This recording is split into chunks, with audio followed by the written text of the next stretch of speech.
Baik, Assalamualaikum warahmatullahi wabarakatuh. Warahmatullahi wabarakatuh. Bismillahirrahmanirrahim. Alhamdulillahirabbil alamin. Allahumma shalli wa sallim wa barik ala sayyidina Muhammad wa ala alihi wa ashabihi ajmain. Amma ba'd.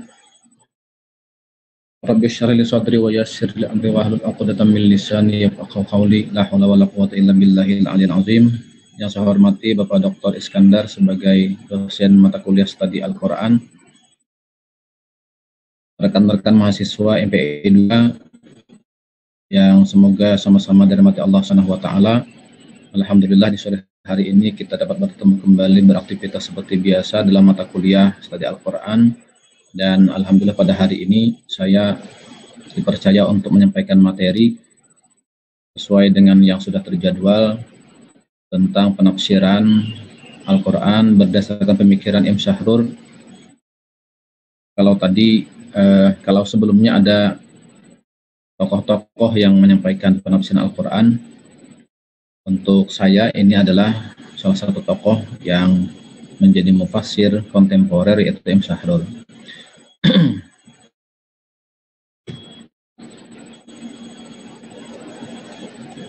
Latar belakang adalah penafsiran muncul sebagai salah satu jalan untuk mengungkap di balik Al-Quran, sehingga penafsiran menjadi lebih dinamis dan sesuai dengan manusia di mana dia berada. Akan tetapi akhir abad ini penafsiran terhadap Al-Quran ditutup sehingga pemahaman terhadap Al-Quran itu sendiri seperti terkungkung dan sulit untuk berkembang, sehingga membutuhkan pemahaman baru dan metode baru pendekatan terhadap Al-Quran. Ini salah satu latar belakang kenapa Imam Syahrur ini membuat penafsiran yang berbeda daripada tafsir-tafsir sebelumnya.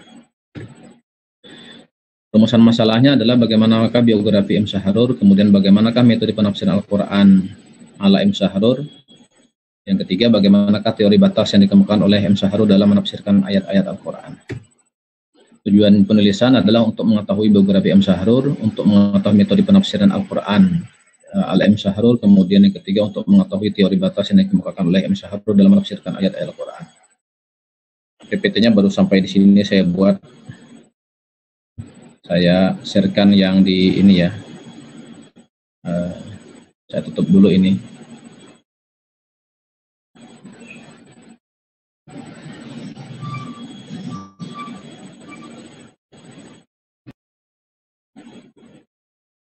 Baik.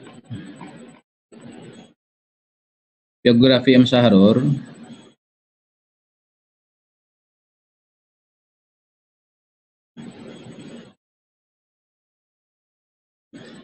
nama lengkap adalah Muhammad Syahrur bin Daid. Ia lahir di Salehiyah, Damaskus, Syria pada 11 April 1938, belum terlalu lama ya. Ibunya adalah Siddiqah binti Saleh Filyun, sedangkan nama ayahnya adalah Daid ibnu Dair Syahrur. Mereka hidup di Syria, Damaskus, yang ketika itu masih dalam jajahan Perancis. Sehingga secara finansial keluarga Syahrur berada dalam kategori cukup. Syahrur anak kelima dari anak kelima dari 5 bersaudara gitu ya. Secara akademis Syahrur memulai pendidikan tingkat ibtida dan i'dadnya dimulai dari madrasah, sementara tingkat sanawiyah itu diperoleh dari madrasah Amman. Kisah yang namanya diambil dari seorang 1903 yang gigih menyerukan perlawanan bangsa Arab atas bangsa Turki yang korup, dan kemudian Syahrur lulus dari madrasah tersebut pada tahun 1957. Kita langsung kepada metode penafsiran Al-Quran Imam Syahrur. Menurut beliau, ini pernyataan ya dari kutipan ini, tidak sulit untuk merumuskan tahapan penafsiran dengan pendekatan riwayat tafsir riwayah. Bahkan buku-buku ulumul Quran yang beredar telah memberikan garis bagi para mufassir untuk diikuti dan menganggap penafsiran yang menyalahi tahapan tersebut dikategorikan penafsiran menyimpang. Ini mungkin pemahamannya ya. Jadi penafsiran yang menyalahi daripada kategori-kategori mufassir yang banyak kita temukan dalam kitab-kitab tafsir itu dianggap menyimpang. Secara sederhana tahapan tersebut disusun sebagai berikut. Ini yang kita temukan secara umum pada kitab-kitab tafsir. Tafsir ayah bil ayah tafsir ayah bisunnah, tafsir ayah biqauli sahabi, tafsir ayah biqauli tabi'in. Penafsiran yang mengikuti rambu-rambu ini disilahkan dengan al-asil dan bersifat mahmud atau terpuji. Bagi sebagian besar pakar ilmu Al-Quran, sebagai contoh singkat misalnya, Al-Quran ya. Kita akan menemukan dalam Al-Quran tersebut, ini contohnya, yang dari tafsir-tafsir yang kita temukan dalam Al-Quran tersebut seperti ini. Ada kalimat dalam ayat surah Al-Baqarah, fatalaqa Adamu min rabbih kalimatin fataba alaih innahu huwat tawwabur rahim, yang artinya kemudian Adam menerima beberapa kalimat dari Tuhannya, maka Allah menerima taubatnya. Sesungguhnya Allah maha menerima taubat lagi maha penyayang.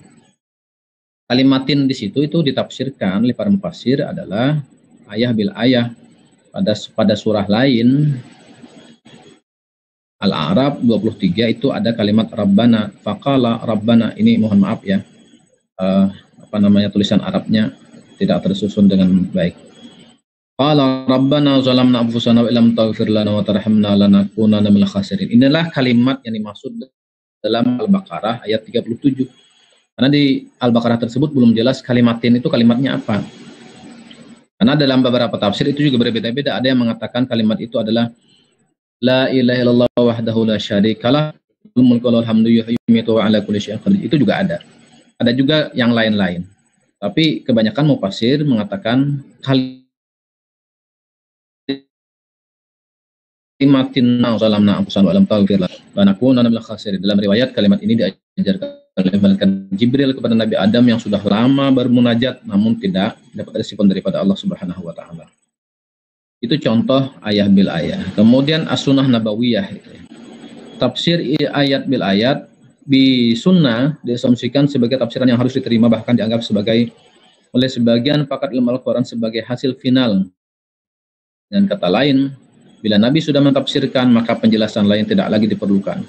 Karena Nabi sebagai orang yang menerima langsung ayat suci Al-Quran adalah orang yang paling mengerti maksudnya. Selain mengajarkan bunyi ayat, beliau juga menjelaskan maksud ayat terutama yang tidak dapat dipahami para sahabat, seperti firman Allah. Nah ini,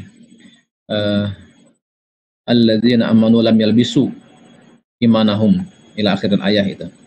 Susunan ayatnya juga, tulisan Arabnya juga tidak rapi. Orang-orang yang beriman dan tidak mencampur adukan iman mereka dengan kezaliman atau syirik. Ini kezaliman di sini tafsirnya adalah syirik. Maka itulah yang mendapatkan keamanan dan mereka itu adalah orang-orang yang mendapatkan petunjuk. Rasulullah menjelaskan kepada sahabat yang bertanya tentang orang yang tidak mencampur adukan iman mereka dengan kezaliman itu, karena ia memahami kezaliman secara umum, maka Rasulullah bersabda, nah kezaliman di sini adalah perbuatan syirik. Nah, jadi namanya tafsir ayah bisunnah. Ada juga dengan perkataan sahabat. Ini sudah dijelaskan pada minggu yang lalu oleh saudara kita Pak Subhan, bahwa ketika di surah An-Nasr itu penjelasannya, tafsirnya adalah bahwa ajal Rasulullah itu sudah sahabat. Ada juga tafsir ayat dengan perkataan tabi'in, seperti surah Qiyamah ayat 22 sampai 23 ya. Kemudian seorang tabi'in bernama Mujahid berpendapat bahwa melihat Allah pada ayat tersebut itu kan ada kalimat di situ melihat Allah itu. Wujuhu yawma idzin nadhirah ila rabbihi nazirah itu ya. Melihat Allah nanti di akhirat. Itu tafsirnya, kata beliau, adalah menunggu pahala darinya.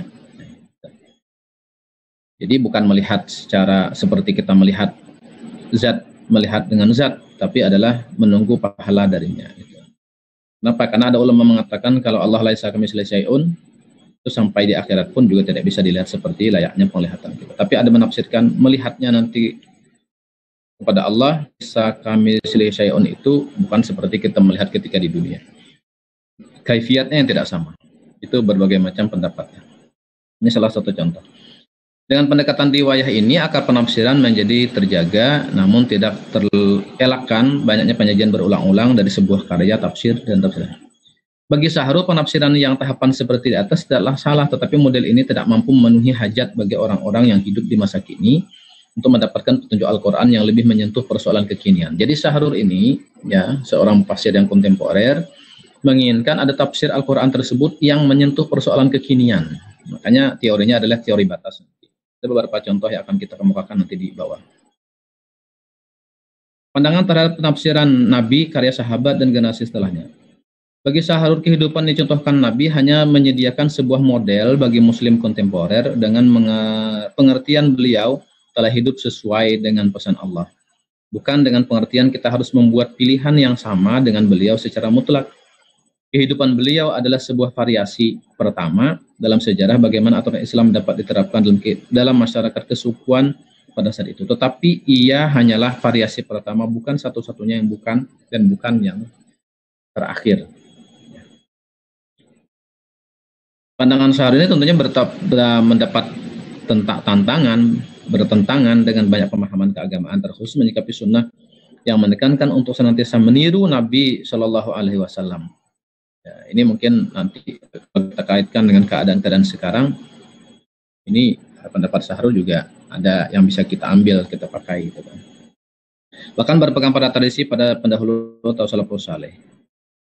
Digaungkan oleh aliran Salafi juga konsep jamaah tabligh yang membagi sunnah menjadi 3. Surah penampilan fisik Nabi, sirah sejarah Nabi, dan sarirah kerisauan hati Nabi. Nah, ini tentunya orang-orang yang aliran seperti ini tidak sependapat dengan Syahrul, karena semuanya harus mencontoh Nabi. Terkait dengan Nabi sebagai mubayyin, penjelasan Quran, Syahrul memulai dengan menempatkan Nabi pada 2 sisi, itu sebagai Nabi sebagai seorang yang dicintai, dihormati. Kedua, posisi Nabi sebagai penentu hukum atau musyari'.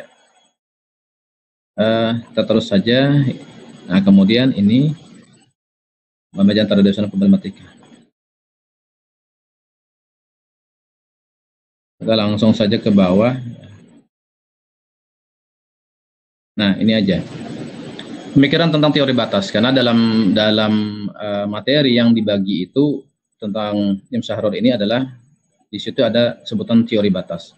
Saya mengistilahkan di sini qiraah mu'asyarah. Sebenarnya qiraah mu'asyarah itu adalah apa ya? Perspektif kekinian sebenarnya, ya. Menurut Imam Syahrul. Syahrul sepakat dengan para pembaharu muslim Arab bahwa kemajuan ilmu pengetahuan menjadikan setiap generasi muslim pada situasi yang lebih memungkinkan memahami Al-Qur'an bagi kepentingan mereka dan pada para pendahulu yang membedakannya. Kita lanjut saja.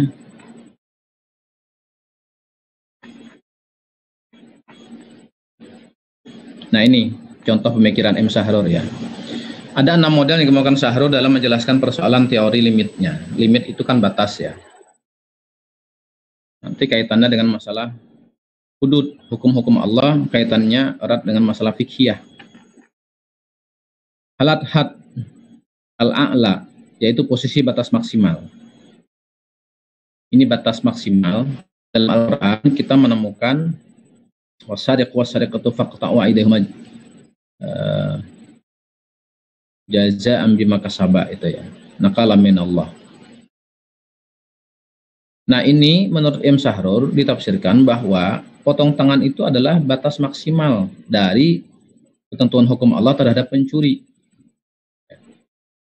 Bukan batas, bukan berlaku umum, tidak, tapi itu batas maksimal. Artinya paling maksimal hukuman mencuri itu adalah potong tangan. Artinya di bawahnya daripada itu kan berlaku masih banyak hukuman-hukuman yang bisa dilakukan. Itu contohnya batas hukuman maksimal, ya. Dengan demikian seorang hakim tidak boleh menetapkan hukuman kepada pencuri melalui batas maksimal yang lebih ditentukan Allah, akan tetapi dia boleh menetapkan hukuman yang lebih rendah dari potong tangan sesuai dengan situasi dan kondisi.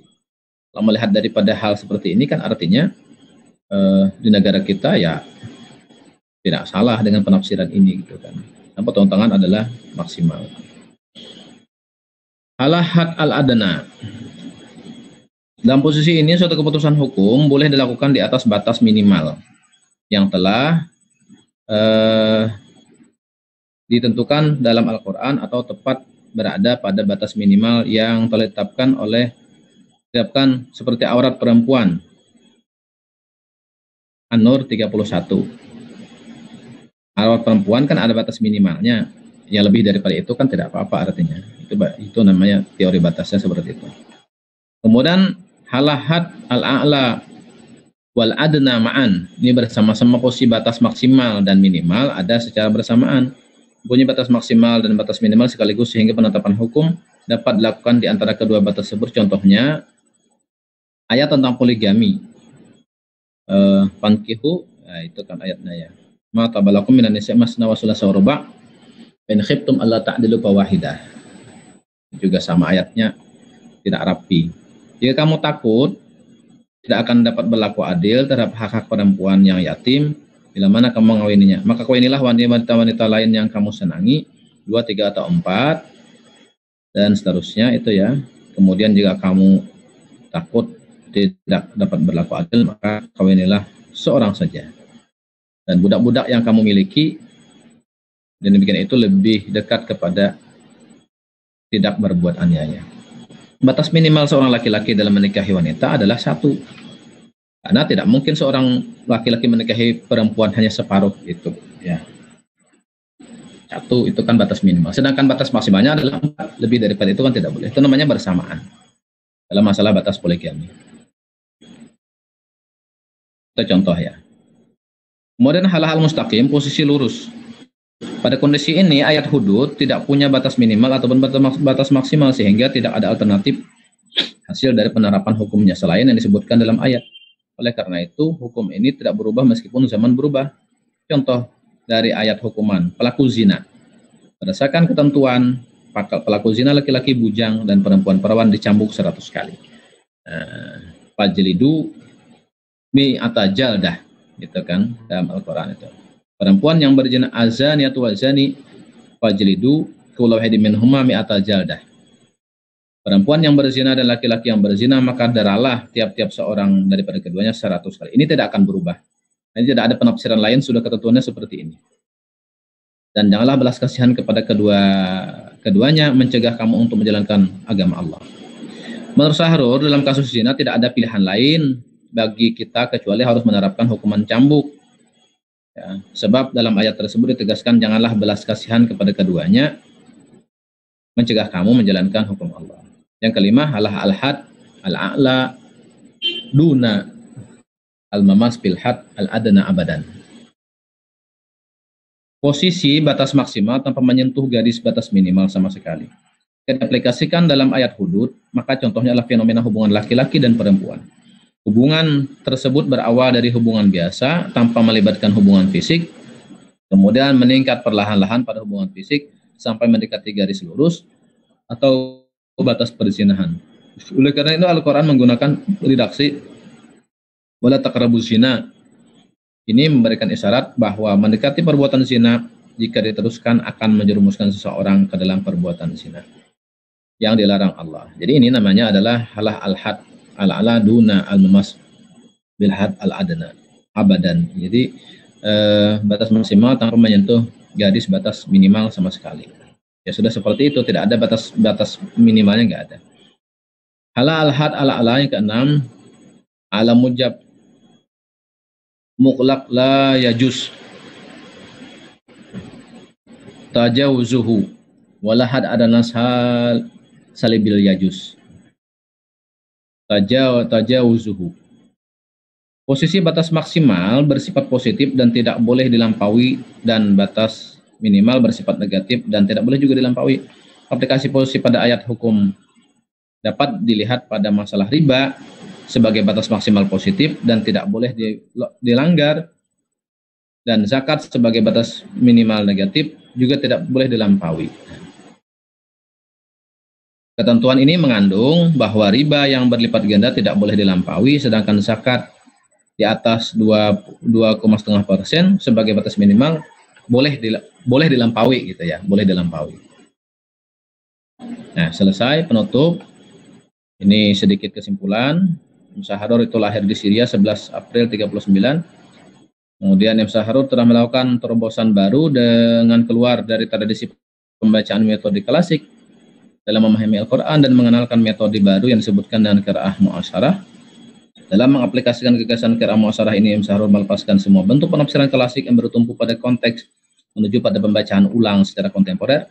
Syahrul memberikan kekuasaan besar pada bahasa yang digunakan dalam Al-Quran untuk menemukan maknanya dengan mengungkap hubungan antara sebuah teks dan teks lainnya, silahkan dengan manhaj at-tabdil dan dalam menentukan hukum dengan hudud batasan hukum Allah Subhanahu wa taala. Demikian, terima kasih.